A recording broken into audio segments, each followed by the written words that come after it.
everyone, welcome to Global Online. This is Ankita Sood. आसान slate 2025 exam के paper one की तैयारी के लिए आज हम 2021 में पूछे गए कंप्लीट पेपर का सॉल्यूशन आपके लिए लेकर आए हैं।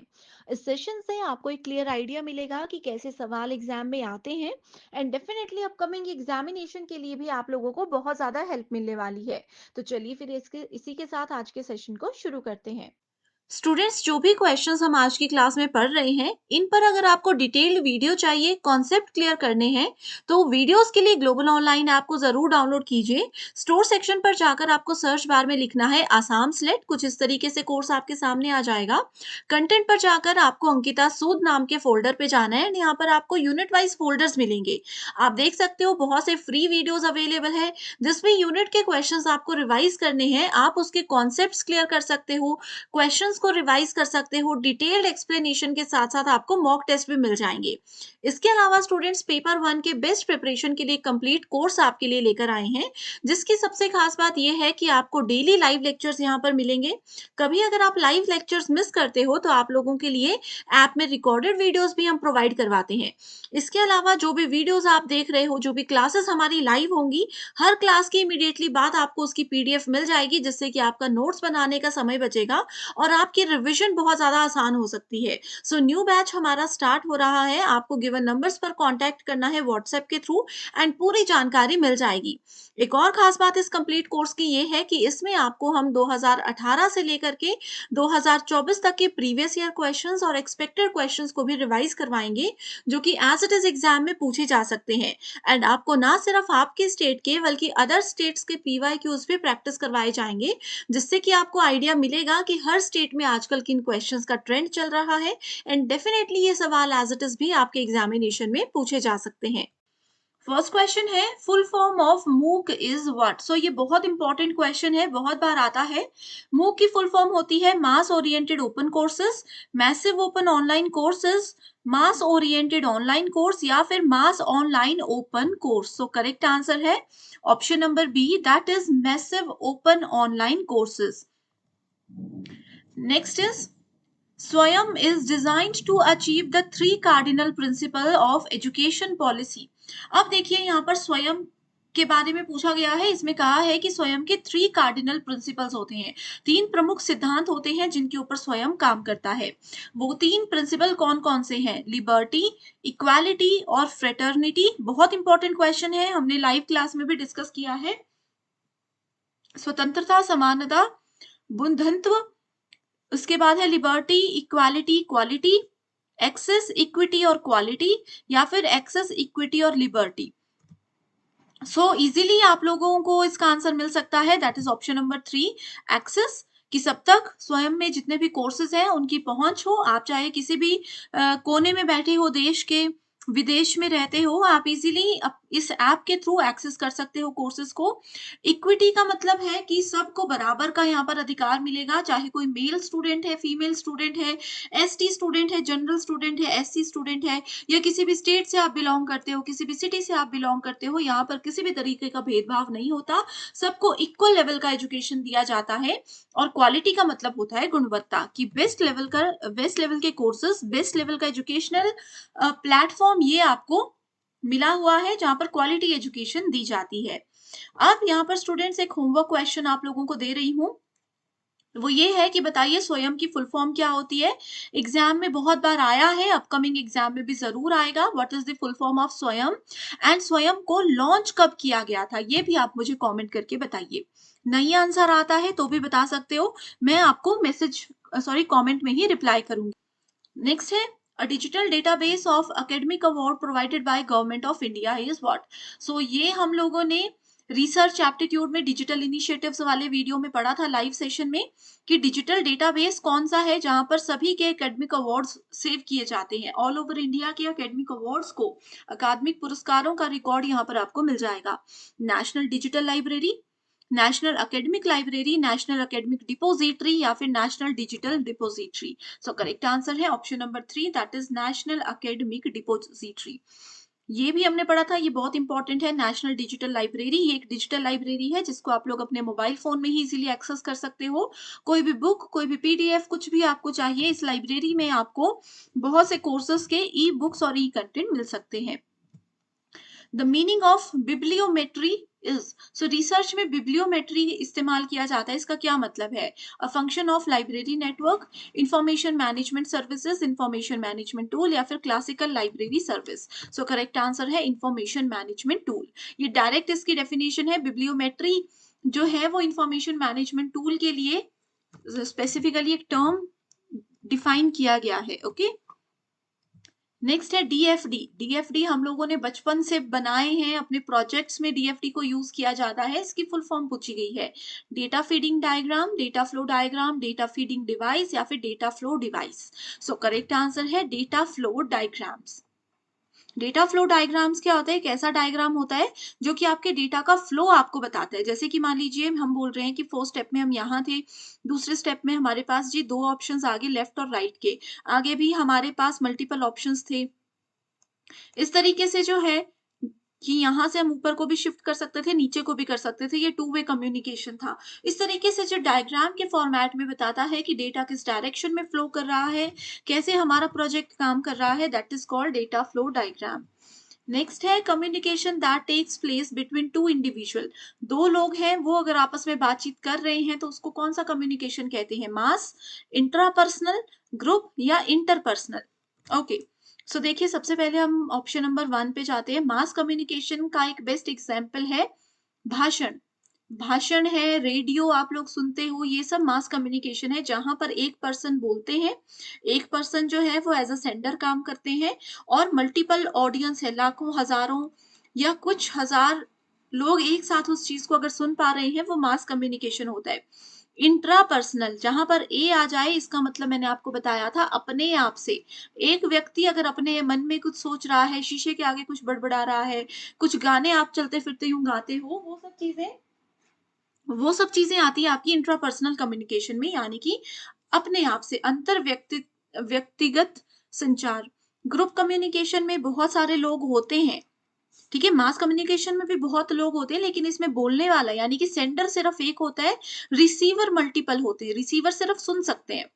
रेडियो आप लोग सुन रहे हो, एक की आवाज पूरी दुनिया सुनती है, क्या आप सामने से रिप्लाई कर सकते हो, बोल सकते हो? नहीं। लेकिन ग्रुप कम्युनिकेशन में जितने भी लोग हैं वो सब ऐसे बैठे होते हैं, ऐसे जुड़े हुए होते हैं कि सब अपने आप में सेंडर भी हैं, यानी कि सबको बोलने का अधिकार भी है और सबको सुनने का भी बराबर अधिकार है। तो इसमें पूछा है टू इंडिविजुअल, दो व्यक्ति अगर बात कर रहे हैं, उसको इंटरपर्सनल कम्युनिकेशन कहते हैं। आई होप यहाँ से कम्युनिकेशन के 4 इंपॉर्टेंट टाइप्स आपके बिल्कुल क्लियर हो गए हैं। Firewall in computer is used for, so देखिए कंप्यूटर में फायरवॉल बहुत इंपॉर्टेंट रोल प्ले करता है। इसको क्यों इस्तेमाल किया जाता है? ऑप्शंस है ऑथेंटिकेशन, डेटा ट्रांसमिशन, सिक्योरिटी, या मॉनिटरिंग। सो करेक्ट आंसर है सिक्योरिटी। अब देखो ये आपका कंप्यूटर है, कंप्यूटर में एक फायर वॉल है। मान लीजिए कंप्यूटर के ऊपर एक शील्ड लग जाती है, ऊपर, चलो ऊपर नहीं करते, आप लोग थोड़ा कंफ्यूज हो जाओगे। ये आपका कंप्यूटर या लैपटॉप है। फायर वॉल एक सॉफ्टवेयर टाइप होता है, एक सॉफ्टवेयर होता है जो कि आपके कंप्यूटर में एक शील्ड के रूप में काम करता है। ये क्या करता है? एक सिक्योरिटी का काम करता है, ताकि बाहर से जब आप कोई इंटरनेट है, ये इंटरनेट से कोई फाइल अपने सिस्टम में डाउनलोड कर रहे हो या किसी वेबसाइट पर जा रहे हो, अगर वो वेबसाइट फ्रॉड है या हार्मफुल फाइल है जिससे आपके कंप्यूटर में वायरस आ सकता है, तो फायरवॉल आपको उससे बचाता है। तो ये करता है सिक्योरिटी का काम। स्टूडेंट्स अगर ये सेशन आपको पसंद आ रहा है तो एक बार मुझे कमेंट करके बता दीजिए। एंड मैंने अभी अभी आपको एक होमवर्क क्वेश्चन दिया जिसमें ये पूछा था कि स्वयं क्या होता है, इसकी फुल फॉर्म बताइए और कब स्वयं को लॉन्च किया गया था। ये होमवर्क क्वेश्चन है, जरूर इसका आंसर आएगा। आप भी आंसर का रिप्लाई कमेंट करके दीजिए, इस क्वेश्चन का रिप्लाई कमेंट करके दीजिए, ताकि बाकी स्टूडेंट्स जिनको इसका आंसर नहीं पता उनको भी मदद हो जाए, ठीक है। एंड चाहते हो कि सेशन को कंटिन्यू करूं तो भी मुझे कमेंट करके बताइए, तभी हम इसको कंटिन्यू करेंगे। क्वेश्चन है थियरी और रिसर्च विच कम्स फर्स्ट। जब हम रिसर्च करते हैं तो पहले थियरी आती है या फिर डायरेक्ट रिसर्च शुरू कर देते हैं? ऑप्शन है theory because it is provide it provides insight, क्योंकि ये हमें अंतर्दृष्टि उसकी प्रदान करता है कि रिसर्च में हम क्या करने वाले हैं। इसमें बोला है कि रिसर्च पहले आता है because that is the only way one can develop the theory. इसमें बोलते हैं कि रिसर्च पहले आता है, सिर्फ रिसर्च के बाद ही हम थ्योरी को डेवलप कर सकते हैं। It depends on one's point of view. इसमें बोल रहा है कि सामने वाले पर्सन पे डिपेंड करता है कि वो क्या पहले करना चाहते हैं। The question is meaningless because one can not have one without the other. इसमें बोल रहे हैं कि क्वेश्चन ही बिल्कुल निरर्थ है, क्योंकि ना थ्योरी के बिना रिसर्च हो सकती, ना रिसर्च के बिना थ्योरी हो सकती। सो करेक्ट आंसर है option number C, that is it depends on one's point of view. A number और थिंग्स दैट कैन, ओके, अब देखो इस वाले क्वेश्चन में मैं बताती हूँ कि वन एक पर्सन पे ये क्यों डिपेंड करता है कि वो पहले थ्योरी को यूज करना चाहते हैं या रिसर्च को। हम लोगों ने रिसर्च के दो टाइप्स पढ़े थे, qualitative research and quantitative research, गुणात्मक और मात्रात्मक अनुसंधान। एक अनुसंधान में पहले हम थ्योरी को डेवलप करते हैं, फिर रिसर्च की ओर जाते हैं, और दूसरे में हम पहले रिसर्च शुरू कर देते हैं, उसके बाद थ्योरी पे मूव करते हैं। ये वीडियो ऑलरेडी हमने डिटेल में डिस्कस की है। अगर आपने नहीं देखी है तो ग्लोबल ऑनलाइन ऐप पे जाइए, अंकिता सूद के फोल्डर में जाकर के आप लोगों को रिसर्च एप्टीट्यूड में क्वालिटेटिव एंड क्वालिटेटिव रिसर्च की एक वीडियो मिल जाएगी, 15 से 20 मिनट की वीडियो है, उसको पढ़िए, वहां से आपका ये कॉन्सेप्ट क्लियर हो जाएगा। ठीक है, वो वीडियो नहीं मिल रही तो उसका लिंक भी मैं दे दूंगी, एक बार कमेंट कर दीजिएगा। अगला है a number of things that can go wrong in research and hence there is a need for. शोध में बहुत सी चीजें जो है वो गलत हो सकती हैं, और इसलिए हमें किस चीज की आवश्यकता है, फ्लेक्सिबिलिटी एंड प्रिजर्वेंस, कि अगर शोध करते समय बार बार चीजें गलत हो रही हैं तो हमारे पास फ्लेक्सिबिलिटी होनी चाहिए और प्रिजर्वेंस भी होनी चाहिए। Wisdom to know the right time quite, ठीक है, सही समय जानना हम लोगों को बहुत जरूरी है। सिंपैथेटिक सुपरवाइजर्स, सिंपैथेटिक सुपरवाइजर्स यानी कि सहानुभूति की वहां पर जरूरत पड़ेगी। An emergency source of finance, एकदम हमें रिसर्च में सब चीजें गलत हो रही है तो हमें आपातकालीन रूप से वित्त की जरूरत पड़ सकती है, पैसों की जरूरत पड़ सकती है। सो करेक्ट आंसर है फ्लेक्सिबिलिटी एंड परजर्वेंसेस। दृढ़ता होनी चाहिए, लचीलापन भी होना चाहिए, तो रिसर्च में जो गड़बड़ हो रही है उसको कंट्रोल किया जा सकता है। अगला है ozone layer in outer atmosphere protects us from. अब देखिए अर्थ है, ये पृथ्वी है, हमारी पृथ्वी के बाहर एक लेयर होती है जो कि सूर्य की हानिकारक किरणों को हमारी पृथ्वी पर आने से रोकती है। ये जो लेयर होती है इसको ओजोन लेयर कहा जाता है। ठीक है, ozone layer in outer atmosphere protect us from cosmic rays, UVC, UVB, both B and C. So इसका करेक्ट आंसर है both B and C. UV का मतलब होता है अल्ट्रा वॉयलेट, पर बैंगनी, आई थिंक हिंदी में इसको पर बैंगनी किरणें कहते हैं, जो सूर्य की हानिकारक किरणें होती हैं जो पृथ्वी तक आने से रोकता है हमारा ozone layer. Horizontal equivalent is distance between successive lines which is called the two contours, यानी कि आकृति। इंपॉर्टेंट क्वेश्चन नहीं है, रैंडम क्वेश्चन है, एक्सपेक्ट इसको नहीं कर सकते हम अपकमिंग एग्जाम में। Next is consider the conversation, दो लोगों के बीच की बातचीत है। रीतम बोलते हैं I just hear that Julie had failed in her annual examination. Ritam बोलता है कि जूली नाम की लड़की है जो कि अपने फाइनल एग्जाम में फेल हो चुकी है, ऐसा मैंने सुना। नीहा कहती है that can't be true, her class attendance is more than 90%। तो नेहा बोलती है कि जूली जो है वो फेल नहीं हो सकती, उनकी क्लास अटेंडेंस 90% से ज्यादा है। From the conversation it can be inferred that, इन दोनों की बातचीत से आपको क्या लगता है? Neha knows that Ritam is a liar, Neha इसमें जानती है कि रीतम झूठ बोल रहा है। Ritam knows that Julie has actually failed in her annual examination. Ritam को कंफर्मेशन है कि जूली सच में फेल हो चुकी है। Neha assumes that whoever is regular in class cannot fail in the examination. Neha की स्टेटमेंट से ये लग रहा है कि इसको ऐसा मालूम है कि भाई जिनकी अटेंडेंस अच्छी होती है क्लास में, जो बच्चा क्लास में रेगुलर आता है वो कभी भी फेल हो ही नहीं सकता। एंड फोर्थ ऑप्शन है Neha assumes that in order to pass the examination one has to be regular in class। और फिर ये बोला है कि नेहा के हिसाब से अगर आपको पास होना है तो आपको क्लास में रेगुलर ही रहना पड़ेगा। सो कौन सी स्टेटमेंट सही है? ऑप्शन नंबर 3 सही है। नीहा के हिसाब से ये कहा जा रहा है कि जो भी बच्चा क्लास में रेगुलर आता है, अब किसी बच्चे की 90% तक अटेंडेंस है, इसका मतलब है वो क्लास में रेगुलर आ रहा है, तो वो कभी फेल हो ही नहीं सकता। तो ये है करेक्ट आंसर। थोड़ा सा लॉजिकल व्यू पॉइंट है, इसमें रट्टा मारना याद रखने जैसा कुछ नहीं है। Next is the arithmetic mean of 4 integer was computed as 15। Mean है 4 नंबर्स का 15। Later it was seen that the number 10 was wrongly taken to be 30. What will be the correct mean of numbers? Okay, so ये है answer 10। Explanation आप देखिए, इसमें बोला है बाद में पता चलता है कि 10 को हमने गलती से रख लिया था 30। if 10 was taken as 30, it means that the value definitely increase होगी, है ना। पहले 4 नंबर्स का मीन 15 था, उसके बाद वैल्यू 10 से 30 हो गई, तो डेफिनेटली मीन उसका बढ़ेगा। Okay, so we can say that average should be less than 15। So less than 15 में ये ऑप्शन भी नहीं आएगा, ये ऑप्शन भी नहीं आएगा। So now the value is increased by 20, क्योंकि पहले 10 थी वैल्यू, अभी वैल्यू 30 हो चुकी है, तो डिफरेंस आ गया 20 का, इसलिए यहाँ पर लिखा है the value is increased by 20। So 20 divided by 4 equals to 5 and 15 minus 5 equals to 10। सो ये आ गया correct answer. Next is 84,000 in a publishing concern which aims to translate all of Buddha words। ठीक है, सो ये याद ही रखना है, इसमें कोई लॉजिक नहीं है। For improvement of science education in school, the national policy on education does not have provision for। ये क्वेश्चन पहले भी एज इट इज पूछा गया है। सो इसमें कहा है कि नेशनल पॉलिसी ऑन एजुकेशन जो है साइंस एजुकेशन से रिलेटेड स्कूल में, उसमें किस चीज का प्रावधान नहीं दिया गया।